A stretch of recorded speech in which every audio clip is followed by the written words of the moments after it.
It's Tuesday around 11 a.m. and I just arrived to Fort Lauderdale International Airport to catch a flight up north, and around 4 hours later I land in Arlington, Virginia, where it is a beautiful fall day. The leaves are changing colors, which is one of those things that I miss about living in Florida. However, I'm going to be here for the next 4 days in Washington, D.C. I rent a car and my first stop is to meet my brother at his gym, which is located in the Navy Yard. We both work up to a 225-pound snatch and then hit a quick workout after that. And finally, around 8 p.m., I make it to MGM National Harbor Poker Room. I sit down at a must-move 5-10 game, ready to play some poker hands.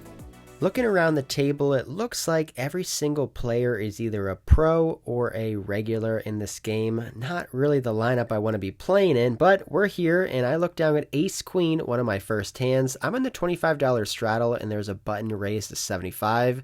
A big blind calls 75, and I 3-bet to $325. We're playing six-handed. Ace Queen is just a very strong hand. Back over to the button who opened up the action, and calling 325 is not what he wants to do.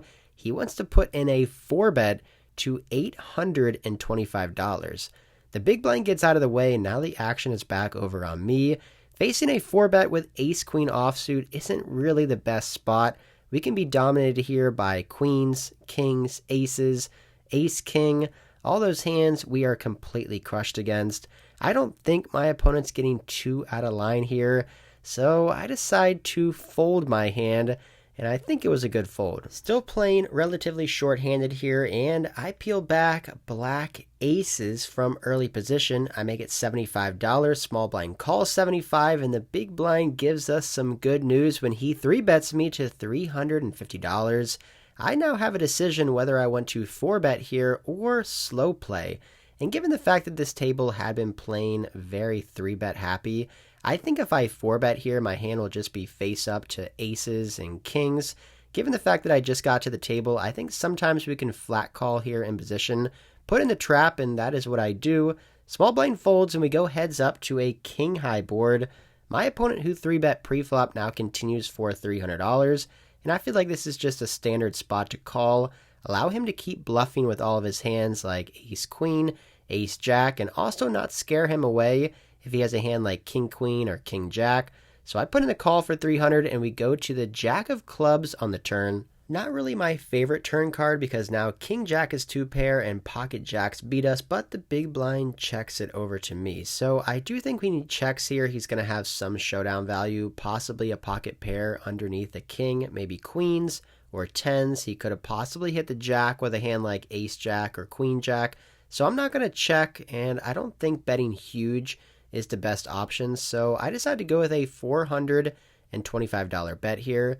My plan here is if he calls and the river is somewhat of a brick, I'm going to be jamming all in for my last $1,400. The big blind rather quickly matches my $425 bet. The dealer now collects our chips and puts them into the middle of over a $2,000 pot. Going here to the final card, which is the 3 of diamonds, exactly the kind of card I was looking for. He checks over to me, $1,400 in my stack. I slow played pre-flop. I'm just hoping he has a hand like king-queen, ace-king. I decide to ship it all in. Back over to the big blind who lets out a sigh. Doesn't look like he likes this situation very much and eventually folds his cards. So not really sure what he had. Possibly a hand like ace-queen, maybe queens, maybe tens. I could have made more pre-flop if I would have 4-bet, but sometimes you got to slow play the aces and we end up taking down this pot. This was my first session, and I ended up playing 3 more sessions here at MGM National Harbor, and over those 3 days, I had numerous people come up to me in the poker room and tell me that they enjoy my vlog, and that they have learned a lot from my videos, which is kind of interesting. I didn't start this poker channel to teach people or to coach people. I just try to go over my thought process and what I'm thinking during the hand, but it does mean a lot. All of you guys who came up to me at MGM, I really appreciate it. Moving on to the next hand here where there's a button open. I call in the strata with 8-9 suited, and I flop a straight flush draw on a 10-6-6 2-spade board. I check and my opponent bets $100. I considered check raising here, but I think just calling is fine as well. It is somewhat of a dry board, so if I check raise, I'm basically only representing a 6x hand, so I decided to just make the call, looking to hit some of my outs. We do not hit any of our outs with the deuce of clubs on the turn. I check and flow over to the button, who now continues for $200. Just going to continue with a call here, and we hit a flush on the river, the 4 of spades. I think I should be leading out here a lot of the time, but I decide to check. My opponent checks back and shows 9-10 of clubs. Our flush is good. Just a reminder, guys, if you're at home and you want to play some online poker with me, go down in the description below, follow the directions, and get yourself online. It's super fast, super easy, and fun as well. If you have any questions, go down into the comment section below and leave me a question, and I will get back to you. Or you can follow me on my Instagram, LexoPoker. Send me a DM, any questions you have, and I'll get back to you there. Fast forward now about a half an hour. I look down at 9-10 suited in the big blind, raised to 75, and the under the gun $25 straddle makes the call. Heads up to an ace jack 9 board with bottom pair. I check and he checks back. Turn card 10 of diamonds, now giving me 2 pair. Hand is definitely strong. Let's bet it. I make it $100. Back over to the under the gun player, who calls $100. Going here to the final card, which is the 8 of spades. I would say it probably is one of the worst cards in the deck. Now a 7 makes a straight, a queen makes a straight, flushes got there, and there are some bigger 2 pairs than mine. I think about maybe betting super tiny here, like $75 or $100, but ultimately I decide to check over to my opponent. Now over to the under the gun player, who thinks for a while and decides to put out a $325 bet. Nasty, nasty spot to be in. We turn 2 pair and now face a big bet here on this river card. The board is incredibly gross for our hand. Obviously flushes, better 2 pairs, straights. I just don't think he's ever value betting here with a hand that we're beating. He wouldn't be going this sizing with a single ace or jack. If he had 8-9 for 2 pair worse than ours, I just don't think he's ever betting $325. So with this sizing, he's saying he has a straight, he has a flush, or a 7. So, I don't know. I just feel like we're going to have to let this one go. This opponent is definitely capable of putting in some big bluffs on the river, but what kind of hands could he be bluffing with? I mean, the only hand I could think of would be a hand with the king of spades, or maybe a hand with the 10 of spades, but I don't know. I just can't find any bluffs, so I just fold, and we will never know. If you guys want a great example of how you play the man in poker, watch me play this hand, Jack of Hearts, 4 of clubs, the infamous Robbie versus Garrett hand. I raise it up here to $50, and the cutoff makes the call. Heads up to an ace high board. I continue with a $40 c-bet. My opponent makes the call. I read him for pretty weak on the flop, and I have blockers here on the turn, so I continue to bluff for $100, and it gets the job done. We take this one down. Blind. Yeah, I know for sure shake the system is down. Or the system is down. Can I do a ginger?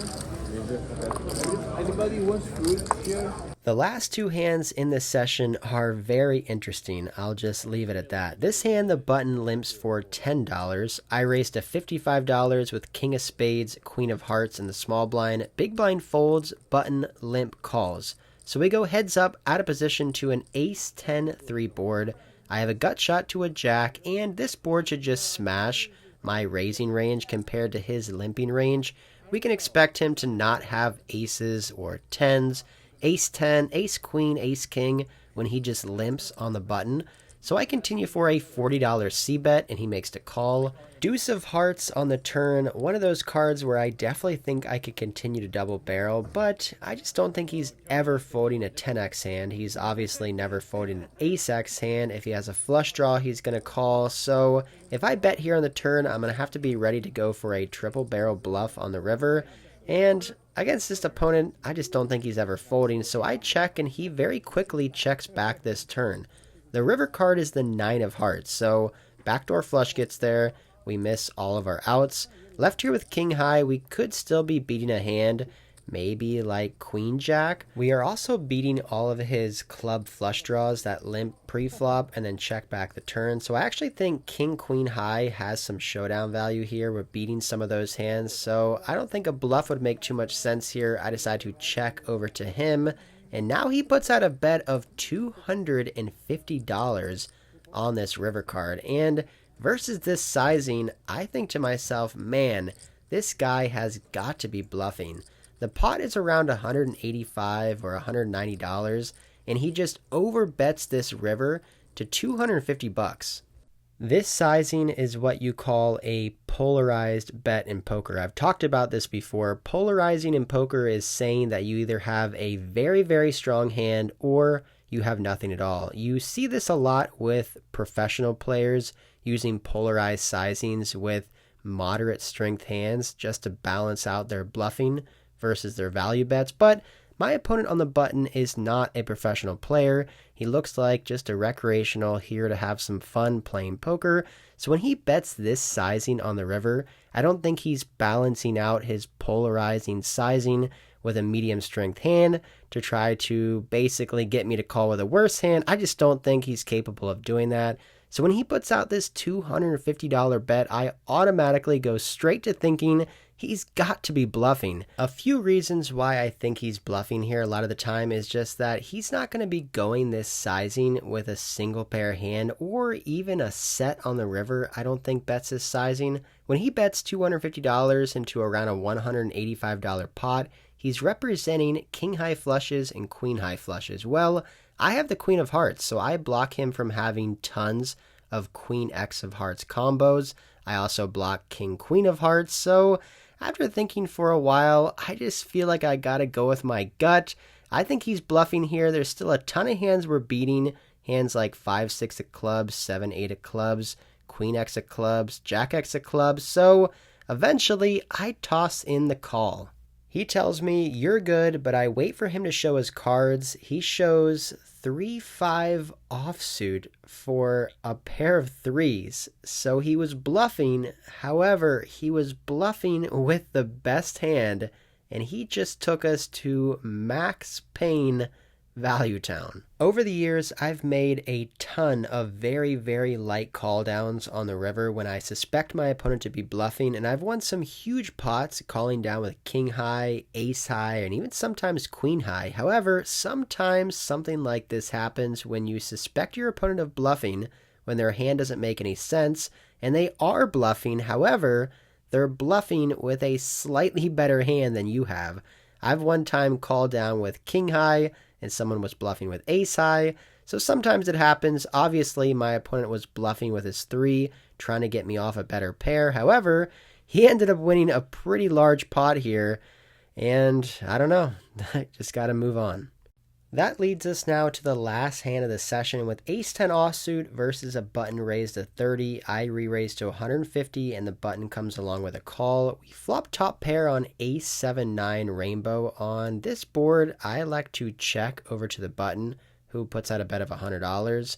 I'm just going to go into check call mode versus the button here, allowing him to bluff and value bet with worse hands. Turn card 6, this is definitely going to favor his range a lot more than mine. When I 3-bet out of the big blind, I'm going to mostly have big cards, suited broadways, bigger pocket pairs. I'm not going to have many 6x hands or even hands that make straights on this board like 8-10 or 8-5. However, the button can be opening up those hands and calling a 3-bet with all those hands. So on this 6, I'm going to keep on checking over to him, and he bets out $225. I'm not going to fold just yet, but I'm not feeling too great about this situation. This 6 brings in straights, 2 pairs, even a set like pocket 6s he could have, but I got to see the river, so I make the call for $225.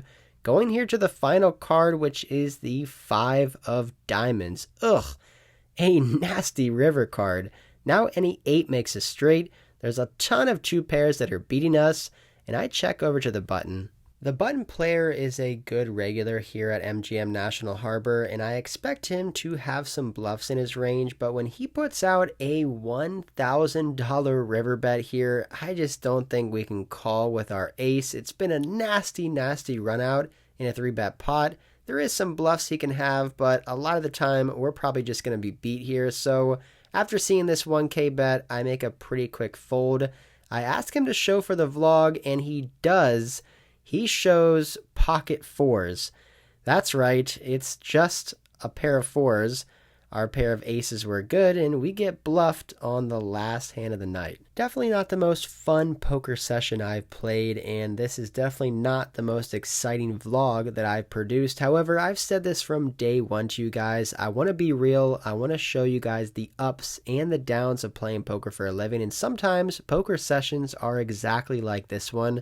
Sometimes you come in, you make some hands, you get aces, you win some pots, and you're up some money. And then as the hours go by, you bleed off your stack, maybe you make a bad call, and then you get bluffed, and you end up breaking even on the day. And that's what happened in this session. I ended up winning $48 after being up over $1,000 early on. However, I'm not unhappy with the way I played. I like to go with my gut. Sometimes I'm wrong. That's just how it's gotta be. After a so-so poker session the night before, I then wake up the next day and it's another absolutely gorgeous day here in Washington, D.C. So I decide to rent a bike and do a little bit of sightseeing on my own. I start out here by going to the Lincoln Memorial, walking up inside and just seeing the sights. I then ride down to the Martin Luther King Jr. Memorial, and then lastly I walked into the Thomas Jefferson Memorial. It was pretty awesome to see all of this. And then later that night, my brother and I went to a Capitals hockey game where unfortunately they ended up losing 4-1 to the Penguins. However, we both had a lot of fun. Hope you guys enjoyed this video, and until next time, we'll see ya.